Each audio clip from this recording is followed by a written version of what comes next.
네, 우리는 지금 요한복음을 함께 나누고 있습니다. 우리 지난번에 다니엘서를 나누면서 중간에 한번 살짝 끊어졌는데요. 우리가 요한복음을 나누면서 2장부터 시작했잖아요. 우리가 2장부터 시작했으니까 가나 혼인잔치가 제일 먼저 나옵니다. 예수님은 이 포도주가 다 떨어진 혼인잔치에서 물이 포도주가 되는 기적을 일으키시면서 그 당시에는 사람들이 그게 뭔지 몰랐지만 그냥 와 되게 신기하네 이런 의미가 아니라 예수님의 물과 피가 쏟아지는 날이 온다라는 것을 미리 보여주신 거예요. 그래서 예수님이 그 당시에는 알 수 없었던 내 때가 아직 이르지 않았습니다 라는 말씀, 그때는 그게 뭔 뜻인지 모르지만 이제는 알 것 같지 않습니까? 아, 예수님이 십자가에 달리실 때를 말씀하신 거구나. 네, 그래서 예수님은 물과 피를 쏟으러 오셨다는 분을 알려주셨고요. 또 예수님이 그 죽으심으로 인해서 온 인류의 사망의 값을 지불하시고 그리고 그들을 정결케 하시고 구원하시는 그런 일들이 이제 일어난다는 것을 요한복음은 지금 알려주고 있는 거예요. 그래서 그런 일들이 일어날 때 단순히 놀라운 일이니까 기적이라고 말하지 않고 표적이라고 말하는 이유가 거기에 있습니다. 근데 이 일은 그 다음에 일어나는 이 성전을 뒤엎으신 사건, 그것과도 연결이 되어 있습니다. 성전을 뒤엎으시는 사건을 통해서 이제 참된 성전이 새로 일으켜진다는 것을 알려주셨어요. 그러니까 지금 성전은 장사하는 집일 뿐이지 실제로 하나님과 하나님의 백성을 화목케 하는 성전의 기능을 못하고 있다. 이 성전을 헐어버려라. 내가 사흘 만에, 3일 만에 다시 성전을 일으킬 것이다. 그 성전은 예수님이 죽으시고 부활하신 예수님의 몸을 의미합니다. 그래서 예수님의 죽으심과 부활은 하나님의 백성과 하나님의 화목, 화평을 이루신다는 그 의미가 거기에 담겨서 알려지는 거죠. 네, 부활의 의미는 바로 그것이었습니다. 근데 우리가 요즘 가끔 우리 그 기독교 방송이나 이렇게 설교를 들어보면요, 이스라엘이 회복돼야 된다고 하면서 유대인이 팔레스타인 땅을 다 차지해서 승리해가지고 지금 이 한쪽만 남은 성전이 다 지어져야만 이게 하나님의 뜻이라고 이렇게 잘못 말하는 경우가 종종 있는데요. 이걸 소위 백투 예루살렘이라고 얘기하거든요. 한 번씩 아마 들어보셨을 거예요. 이거 맞는 말입니까? 아니에요, 여러분. 절대 그렇지 않습니다. 요한복음은 뭐라고 우리에게 알려줍니까? 이제 성전은 다시 돌로 지어지는 성전이 회복되는 게 아니라 이미 그 성전은 예수님께서 헐어버리라고 하셨고 예수님의 죽으심과 부활로 참된 성전이 다시 일으켜진 거예요.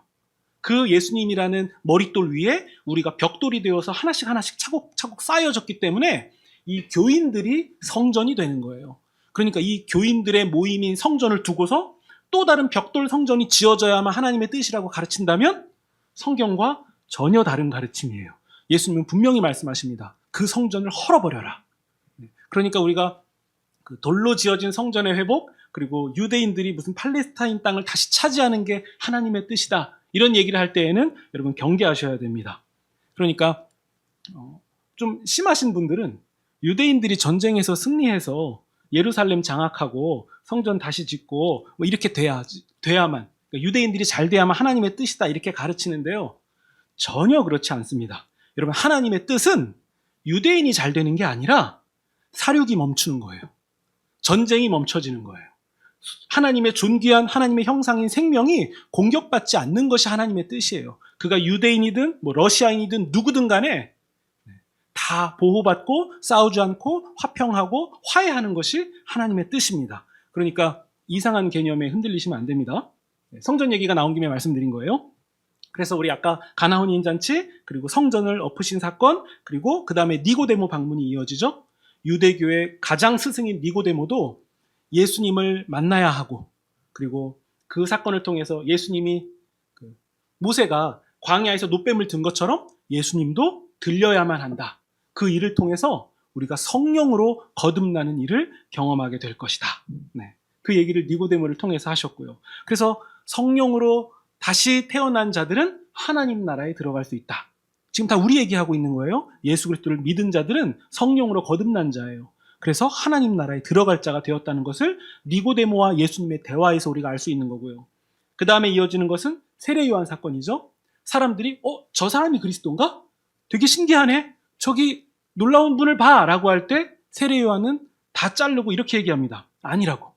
흥하셔야 하는 분은 바로 저분이시고 나는 쇠하여야 하리라 라고 얘기하면서 그토록 기다렸던 예수님이, 그리스도, 메시아가 바로 저 예수님이시다 라는 것을 세례 요한이 소리 높여서 얘기합니다. 근데 그 메시아, 세례 요한이 바로 흥하셔야 되는 분이라고 말씀한 바로 그 예수님은 어디에 가시는 분입니까?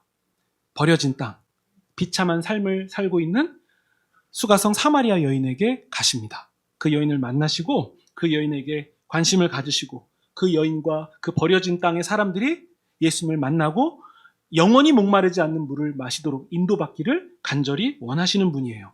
그러니까 우리에게 소망이 있는 거예요. 세상의 기준으로 볼 때 우리가 뭐 대단한 사람도 아니고 그들만의 상류 세상을 만들어서 살아가는 이런 세상 속에서 예수님은 누구에게 관심이 있냐면 우리에게, 바로 나에게 관심 있다는 사실을 거기서 우리는 발견할 수 있는 거예요. 이 내용들이 우리가 그동안 나눴던 요한복음의 내용입니다. 우리가 반복하면 반복할수록 어떤 의미인지 좀 더 자세히 다가오시는 부분이 있죠. 네, 오늘은요, 왕의 신하의 아들을 예수님께서 고쳐주시는 사건인데요. 우리가 지금 요한복음을 나눌 때 여러분 그 부분만 딱딱 잘라보지 않고 이것이 성경 안에서 어떤 연결고리를 갖고 있고 또 앞사건과 뒷사건과 또 요한이 어떤 목적을 가지고 있는지를 그 복선이랑 이런 것들을 다 우리가 함께 이해하려고 하니까 의미가 깊어지는데요. 오늘 보는 본문도 그런 부분이 여전히 똑같이 있습니다. 그냥 단순히 예수님이 왕의 신하를 고쳐주셨어요. 신기하죠? 끝! 이렇게 끝나는 게 아니라 여기 이 사건 안에도 굉장히 깊은 의미가 담겨 있습니다. 우리 43절 보시면요. 이틀이 지납니다. 이틀이 지났다는 것은 예수님께서 수가성 사마리아 여인을 만나시고 사마리아 마을에서 이틀을 거하신 상황을 지금 말하고 있는 거예요. 그러니까 수가성 사마리아 여인을 만나고 마을 사람들이 예수님께 몰려오잖아요. 그리고 그들과 함께 가르치시면서 이틀을 거하신 거예요. 예수님이 거기 머무르셔야만 하는 기쁨과 목적이 있었던 거죠. 근데 44절입니다. 예수님은 선지자가 고향에서 높임을 받지 못한다라고 말씀하셨는데 이 말씀은 이 요한복음에서 볼 때 예수님이 예루살렘 그 성전에 가셨을 때 그때 환영받지 못하셨던 그런 부분들을 지금 말씀하고 있는 것 같아요. 근데 지금 여기는 변두리니까 사마리아와 또 갈릴리는 변두리니까 여기에서는 예수님을 환영하는 부분이 있구나라는 게 이제 보여지죠. 45절 보시면요. 갈릴리에 도착하니까 사람들이 환영했는데 그 이유가 있어요. 그 환영한 이유가 여러분 2장 23절 한번 펴보시겠습니까? 2장 23절. 2장 23절 보시면요. 6월절에 예수께서 예루살렘에 계시니 많은 사람이 그의 행하시는 표적을 보고 그의 이름을 믿었다. 그러니까 예수님이 예루살렘에 명절에 예루살렘에 계실 때 많은 기적을 행하셨잖아요. 이것을 사람들이 본 거예요. 그리고 나서 우리 다시 아까 읽은 본문 45절 넘어오시면 예루살렘에서 하신 일을 보았다라고 나와 있죠. 그러니까 그 기이한 일들을 보고 나니까 사람들이 이분 되게 놀라운 일 하시는 분이다 라고 하면서 예수님에 대한 믿음이 생긴 거예요. 근데 우리 아까 2장 23절 보면 사람들이 기적 보고 믿었잖아요. 근데 우리가 여기 있는 본문도 마찬가지죠. 사람들이 기적을 보고 믿습니다. 근데 여러분 아까 그 2장 거기를 다시 보면요. 예수님이 그 사람들과 그 몸을 의탁하지 않으셨다라는 표현 기억하시죠? 거리를 두셨어요. 그러면 우리가 이 4장에서 볼 때에도 예수님이 그들을 어떻게 생각하시겠습니까? 예수님의 신기한 일을 보고 예수님을 믿을 때 그 믿음도 사실 귀한 거긴 하지만 예수님은 조금 거리를 두시는 것을 우리가 여기서 느낄 수 있는 거예요. 아, 똑같구나. 그러니까 기적과 놀라운 일만 보고 예수님께 나아오는 것은 사실 그것도 귀한 일이지만 예수님은 정말 그것을 원하시는 것은 아니다. 뭐가 있다라는 것을 알 수 있게 되는 거예요. 근데 우리 아까 다시 2장 넘어가시면요. 2장 22절 보시면요. 죽은 자 가운데서 살아나신 후에야 제자들이 이 말씀하신 것을 기억하고 성경과 예수께서 하신 말씀을 믿었더라. 제자들의 믿음이 더 나은 믿음이라는 것을 22절에서 얘기하는데 제자들은 무엇을 믿었습니까? 성경과 예수께서 하신 말씀을 믿었어요. 말씀. 근데 그 밑에 보시면 기적을 보고 23절에 기적을 보고 믿은 사람에게 24절 예수님이 어떻게 하십니까?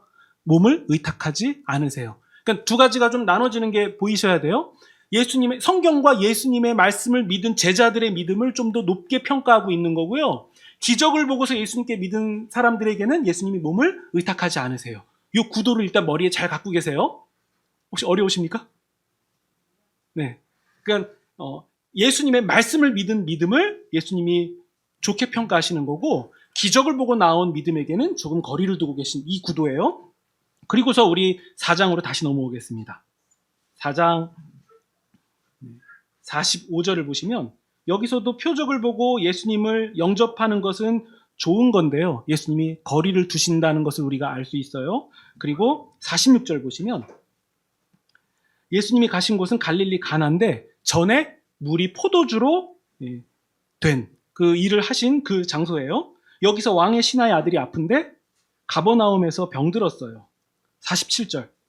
그 신하가 예수님의 소식을 듣습니다. 갈릴리로 오셨다.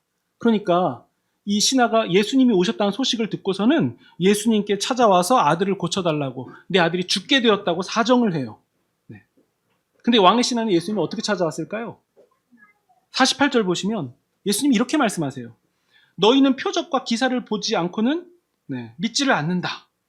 예수님이 이 말씀을 하신 걸 보면 왕의 신하도 예수님의 표적과 기적을 예루살렘에서 봤던 걸로 추정이 돼요. 그러니까 자식이 죽게 되었을 때, 그때 신비한 일을 하셨던 그분 만나면 뭐라도 희망이 있지 않을까 해서 예수님을 만나러 나아간 거예요.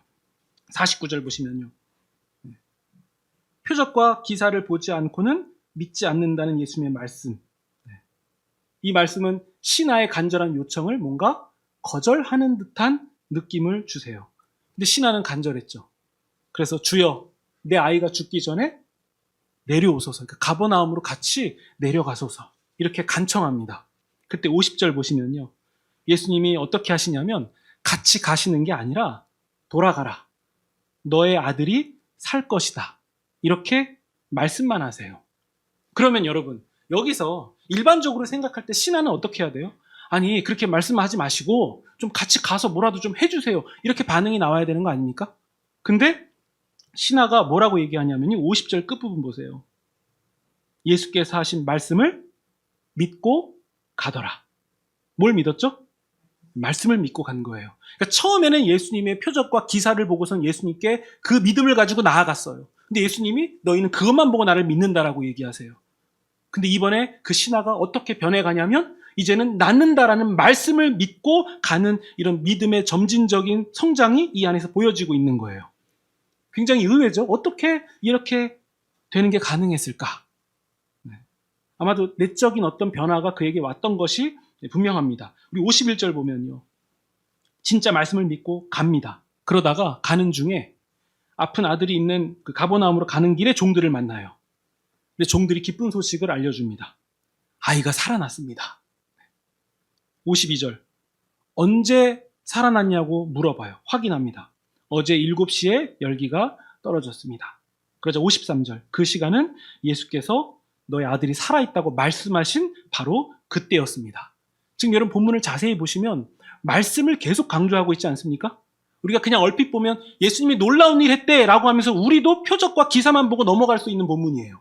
그 본문이 아니라 지금 예수님이 말씀하셨고 말씀을 믿었다는 이것을 강조하고 있는 본문이에요. 그리고 54절. 갈릴리에서 행하신 두 번째 표적이라고 소개하고 있어요. 장소도 같고 같은 장소에서 일어난 두 번째 표적이에요. 첫 번째 뭐였죠? 물을 포도주로 바꾼 사건이었죠. 그러면 제가 아까 기억하라고 말씀드린 부분 다 잊어버리셨죠? 네, 예수께서 제자들에게 보여준 그 믿음. 제자들이 어떤 걸 보여줬습니까? 표적과 기사를 보고 믿은 게 아니라 예수님의 말씀을 믿었어요. 오늘 읽은 본문에도 어떻습니까? 표적과 기사를 보고 예수님께 믿음으로 나오긴 했지만 결국에는 이 왕의 신하가 예수님의 말씀을 믿고 가요. 그리고 놀라운 일들을 경험하게 됩니다. 그러니까 예수님의 말씀을 기억한 거예요. 이 본문이 말하는 것은 예수님의 말씀. 그러면 왕의 신하가 보여준 믿음은 무엇입니까? 라고 할 때 결론적으로 말씀을 믿은 믿음입니다. 라고 말할 수 있죠. 여러분 그럼 그 앞에 있는 사건 생각해 볼까요? 수가성 사마리아 여인 그 사건에서는요. 수가성 사마리아 여인이 예수님께 나와서 예수님께 경계하고 예수님을 잘 믿지 못하는 상황이에요. 근데 그 여인이 마을에 돌아가서 이렇게 얘기하죠. 저분이 그리스도가 맞아요? 한번 우리 확인해 봅시다. 이런 상황이거든요. 가서 저분을 좀 봅시다. 그러자 마을 사람들이 가서 어떻게 하냐면요. 예수님과 대화를 나눠요. 예수님의 말씀을 듣습니다. 그리고 42절을 한번 보세요. 42절. 42절을 보시면 그 여자에게 말하되, 수가성 사마리아 여인에게 말하되, 마을 사람들이 말하는 거예요. 우리가 믿은 것은 너가 말한 걸 믿은 게 아니라 우리가 친히 듣고, 뭘 들었어요? 예수님의 말씀을 듣고 우리가 그분이 참으로 세상의 구주이신 줄을 알았어 라고 얘기해요. 그러자 예수님이 어떻게 하십니까? 이틀을 거기 머물시잖아요. 그러면 우리가 지난번에 이전 내용을 나눌 때에는 말씀을 믿는다는 것이 강조가 안 됐던 것 같은데 사실 이게 본문 안에 강조가 돼 있었네? 라는 게 또 한 번 보이기 시작하는 거예요. 그때 제가 이것저것 다 얘기하면 너무 힘드니까 제가 그나마 많이 빼고 말씀을 드린 거거든요. 네. 그리고 나서 여기서도 41절 보시면 예수의 말씀으로 말미암아 믿는 자가 더욱 많아 라고 얘기하면서 말씀을 믿는 것을 또 강조하고 있다는 걸 확인할 수 있죠. 그러면 여러분, 지금 요한복음은 우리가 4장까지 보고 있는데, 요한복음이 소개하고 있는 예수님은 사람들에게 무엇을 원하고 있죠? 예수님의 말씀을 믿는 믿음이에요. 예수님의 말씀을 믿는 믿음이에요. 표적을 받든 기적을 받든 사마리아 여인의 말을 믿고 예수님께 나아왔든 어떤 이유, 어떤 상황 이런 것을 다 막론하고 일단 예수님께 나아왔다면 그 사람에게 예수님이 원하시는 것은 예수님의 말씀을 믿는 거예요. 말씀을 믿는 것. 그러니까 믿음의 단계에서 그 예수님이 가장 주목하고 계시는 부분, 그것은 말씀이다. 여러분, 근데 이건 다른 복음서에도 똑같이 강조하고 있어요. 우리 마태복음 나눴을 때도 나오는데요.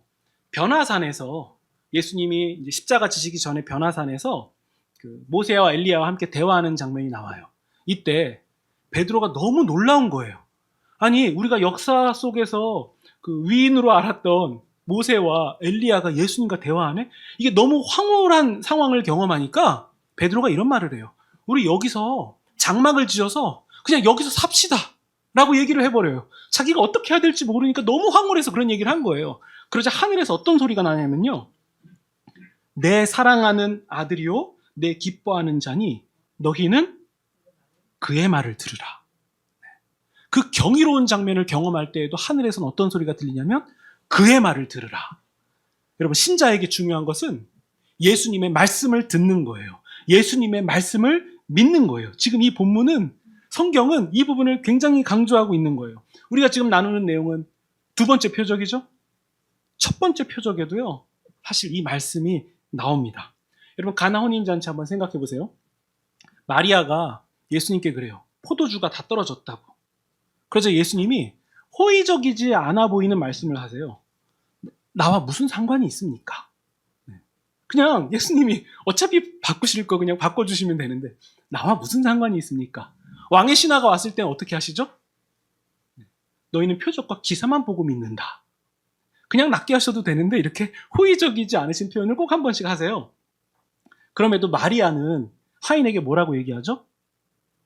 예수님이 무슨 말씀을 하시든지 그대로 순종하라. 거기도 말씀이 있었던 거예요. 왕의 신하는 예수님의 말씀이 어떻게 하죠? 죽기 전에 내려와 주세요. 이렇게 얘기하거든요. 네. 근데 여러분, 예수님이 호의적이지 않은 말씀을 하시는 이유가 뭐냐면요. 예수님은 괴팍하신 분이라서 그럽니까? 이렇게 생각하실 수도 있는데 그게 아니라요. 예수님은 그 사람이 믿음을 발휘할 수 있는 장을 만들어 주시는 거예요.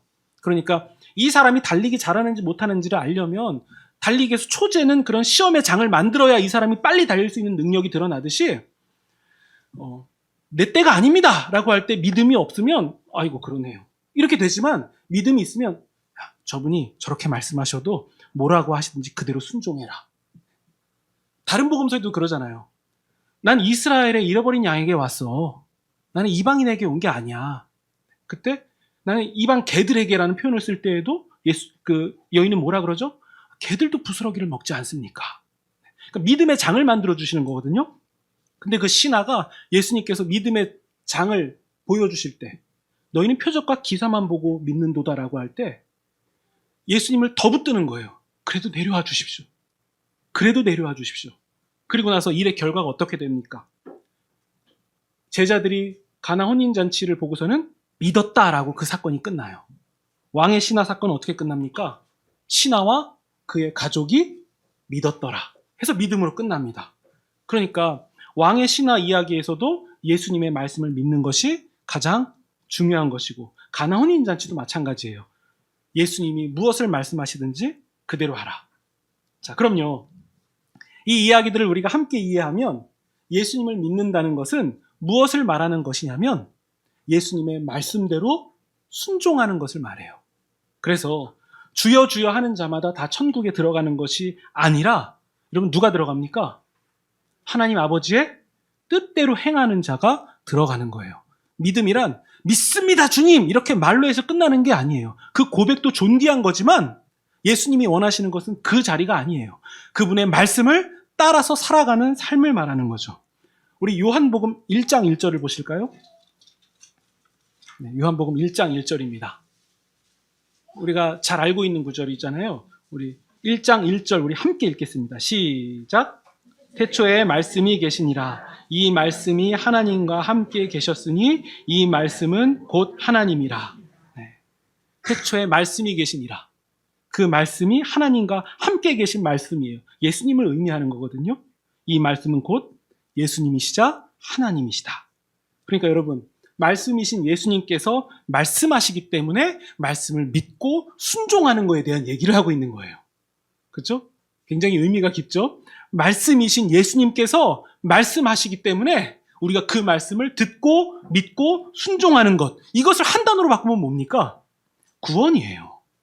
구원이에요. 내가 예수님의 말씀을 듣고 믿고 순종한다면 내가 구원받은 증거가 되는 거예요. 그러면요, 여러분, 예수님의 그 말씀은 뭡니까? 예수님이 무슨 말씀하셨습니까? 이렇게 질문하신다면요, 사실 성경 전체죠. 근데 그 중에서 우리가 요한복음에서, 그리고 또 대표적인 하나를 제가 꼽자면요, 13장 34절에 이런 구절이 있습니다. 새 계명을 너희에게 주노니 서로 사랑하라. 내가 너희를 사랑한 것 같이 너희도 서로 사랑하라. 그러면 서로 사랑하라는 말씀을 하셨잖아요. 이 말씀을 믿고 내가 순종하면 어떻게 되죠? 라고 질문할 때 그 다음 구절 13장 35절에 이렇게 나옵니다. 너희가 서로 사랑하면, 말씀을 듣고 순종하면, 사랑하면 이로써 모든 사람이 너희가 내 제자인 줄을 알리라. 여러분, 우리가 예수님을 믿는 그리스도인이라는 것을 어떻게 드러낼 수 있습니까? 저 교회 다녀요. 예수님 믿어요. 이것도 귀한 건데요. 예수님의 말씀을 듣고 믿고 순종하는 것을 통해서 사람들이 그리스도인이구나, 이렇게 돼야 되는 거예요. 우리가 예수님을 믿고 행하는 진실함으로 사람들이 감화되는 거예요. 예수님 믿는 사람은 저렇게 사는구나 하면서 하나님 아버지께 영광이 돌려져야 되는 거예요. 이게 예수님이 그토록 강조하신 믿음이라는 거죠. 우리는 누굽니까? 내 제자라고 말씀하신 그 내 제자에 해당하는 사람들 아닙니까? 그래서 그 제자들인 성도가 모여서 서로 하나님의 모양과 형상으로 지어진 존귀한 자라는 것을 인정하고 확인하고 섬겨주는 이런 일들을 통해서 교회 안에 예수님의 말씀이 풍성해지는 거예요.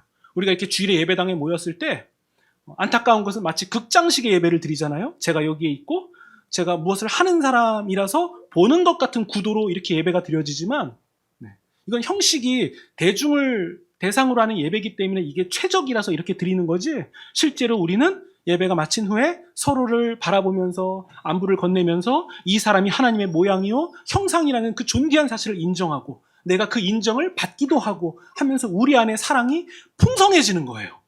그 사랑이 교회라는 울타리를 넘어서 우리의 주변과 이웃으로 번져나가는 이것이 예수님이 그토록 꿈꾸시는 것이었다는 거죠. 이것을 구원이라고 말하는 거예요. 여러분, 구원은 나 예수 믿었으니 천국 갈 거요 라고 나만 딱 잘라서 얘기하는 구원은 성경에 없어요. 여러분, 우리의 구원은 반드시 다른 사람의 구원과 직결되어 있고 나의 구원도 누군가가 먼저 받은 구원과 직결되어 있는 거예요. 이게 구원입니다. 우리가 이것을 교회에서 경험하고 세상으로 번져나가게 하는 그 통로요, 우리가 그 역할을 감당한다면 주님은 우리를 보면서 기뻐하실 수밖에 없는 거죠. 그게 진정한 예배입니다. 여러분, 예수님의 말씀이 어디 서로 사랑하라 이거 하나뿐이겠습니까? 가장 귀한 말씀이 서로 사랑하라 라는 걸로 요약될 수 있지만 어디 그거 하나뿐이겠습니까? 이 성경에 나와 있는 이 말씀들을 여러분 그래서 읽으셔야 돼요. 성경을 가까이 하셔야 됩니다. 성경 말씀을 통해서 주님이 또 나를 어떻게 깨우쳐 주실지를 기대하면서 말씀을 읽고 듣고 그리고 결국 순종해야 됩니다. 여러분 이게 전부예요. 예수님 말씀 듣고 순종하며 살아가는 것이 신앙의 전부입니다. 그 외에 뭐 다른 것을 하는 것들은 그냥 다 옵션일 뿐이에요. 오직 예수님의 말씀대로 진실되게 순종하며 살아가는 것이 전부예요. 부적 아닙니다. 그냥 내가 지니고 있으면 뭔가 일이 잘 풀리고 액땜할 수 있는 그런 부적 아니에요. 예수님의 말씀을 믿고 순종하고 행하는 것. 그게 믿음입니다. 여러분 왕의 신하가 아들이 살아있다는 예수님의 말씀을 들었을 때 예수님의 말씀을 듣는 그 자리에서는 그걸 확인할 길이 없었어요. 아들이 살아있다라고 하실 때 어떻게 살아있지? 진짜인가? 핸드폰으로 전화라도 해보면 좋겠는데 그런 게 어디 있어요? 막연한 거예요. 예수님의 말씀이 직접 주어져도 막연할 수 있어요, 여러분. 근데 어떻게 하죠? 그냥 믿고 가는 거예요. 믿고 가는 여정이 분명히 불안했을 수도 있어요. 왜냐하면 당장 보이는 게 없으니까, 만져지는 게 없으니까. 근데 우리도 마찬가지 아닙니까? 당장 확인할 것이 없어도 믿고 가듯이 우리의 삶도 썩고 더럽고 시드는 이 세상에서 예수님의 말씀을 들을 때 우리도 불안할 때가 있잖아요. 당장 손에 잡히지 않고 눈에 보이지 않아서 예수님의 말씀이 맞나? 이거 진짜인가? 제대로 하고 있나? 진짜 말씀대로 되나? 이런 의심이 들고 흔들리고 불안할 수 있어요. 그런데 왕의 신하가 예수님의 말씀을 듣고 믿고 그냥 가듯이 우리도 마찬가지입니다. 예수님의 말씀이 그대로 될 것을 믿고 그냥 가시면 되는 거예요. 흔들릴 수도 있어요. 그런데 믿고 그냥 간다면 그걸로 우리는 할 수 있는 것을 다 한 거예요. 잘하고 계신 겁니다. 신하는 가다가 종들을 만나서 말씀대로 되었다는 것을 확인하게 됐어요. 근데 사실 이 부분도요, 우리 삶 가운데 있긴 있더라고요. 우리가 인생을 살아가다가 문득 어느 지점에서 우리의 뒤를 돌아봤을 때, 주님이, 이거는 인도하셨구나라고 우리가 아주 작은 부분들, 느껴지는 게 있지 않습니까? 이것은 주님이 인도하셨구나. 그런 것들을 우리가 하나씩 하나씩 발견하면서 살아온 경험이 있잖아요. 물론 여러분, 나는 하나도 없는데요. 이렇게 말씀하실 분도 계실 수 있어요. 근데 아무 문제 없습니다. 중요한 것은 우리가 그것을 확인했냐 안 했냐의 확인 여부가 아니라 우리가 말씀대로 그 길을 가고 있다는 그 사실 자체가 중요한 거예요. 종들에게 확인을 들었든 확인을 듣지 않았든 예수님의 말씀대로 되었어요.